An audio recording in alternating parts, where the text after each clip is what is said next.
నిన్న డిబేట్‌లో అలా మాట్లాడటం కృష్ణరాజు గారు చాలా బాధగా ఉందండి. రైతులమనే కాదు, ఆంధ్రప్రదేశ్ మహిళలందరినీ అన్నట్టే ఈ మాట. ఆహ్, మహిళలందరూ స్పందించే వాడు ఎక్కడుంటాడో వాడే గమనించుకోవాలి. వాళ్ళ ఇంట్లో తల్లి, పిల్ల, చెల్లిని గూడా అన్నట్టేగా భావించుకోవాలి తను గూడా. తను ఏ తనన్న మాటలకి తను సిగ్గుపడి మహిళలందరికీ క్షమాపణ చెప్పాలి. 24 గంటల్లో క్షమాపణ చెప్పకపోతే సాక్షి ఛానల్‌ను గూడా మేము ముట్టడిస్తాము. ఈరోజు తుళ్ళూరులో కంప్లైంట్ ఇచ్చాము. వాళ్ళు మేము చూస్తామమ్మా అన్నారు. 24 గంటల్లో స్పందన రాకపోతే ప్రభుత్వం నుంచి వాడి ఇల్లు కూడా మేము ముట్టడిస్తాము. ఏసీ ఏసీ గృహాలు అన్నాడు కదా, తను ఏమన్నా పెట్టాడా? తను రన్ చేస్తున్నాడా?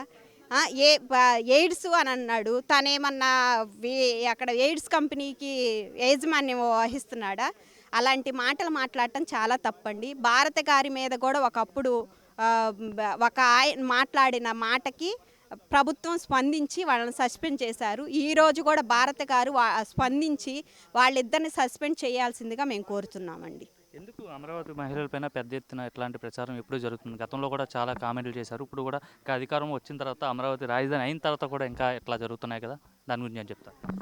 మెయిన్ రాజధాని అనేది ఇక్కడ ఉండటం వాళ్ళకి ఇష్టం లేదండి. ఆ గత ప్రభుత్వానికి ఫస్ట్ అసలుకి 3 రాజధానులనే ప్రపోజల్ తెచ్చారు. అది ఒక మహిళల పెద్ద ఎత్తున ఉద్యమం చేయటంది ఎక్కడా లేదు. చరిత్రలో నిలిచిపోయే విధంగా మహిళలు 1631 రోజు ఉద్యమం చేశారు. అందుకని చెప్పి అప్పుడు ఎలాగైనా 3 రాజధానులు అది ఇదని చెప్పి చేసిన వ్యాఖ్యలకి రైతులు లొంగలేదని చెప్పి ఏదో ఒక రకంగా వాళ్ళ మీద ట్రోల్ చేస్తే, ఆడవాళ్ళు చిన్న మాట అంటే తట్టుకోలేరు కదండి, బాధకు ఫీల్ అవుతారు. అందుకని చెప్పి ట్రోల్ చేస్తేనన్నా వాళ్ళు బయటికి రాకుండా ఉంటారని చూశారు.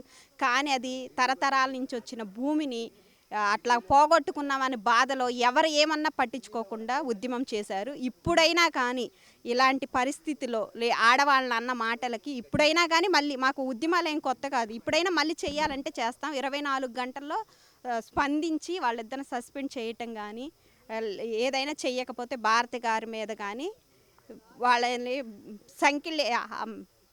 దీక్ష చేస్తామండి మేము ఇక్కడ.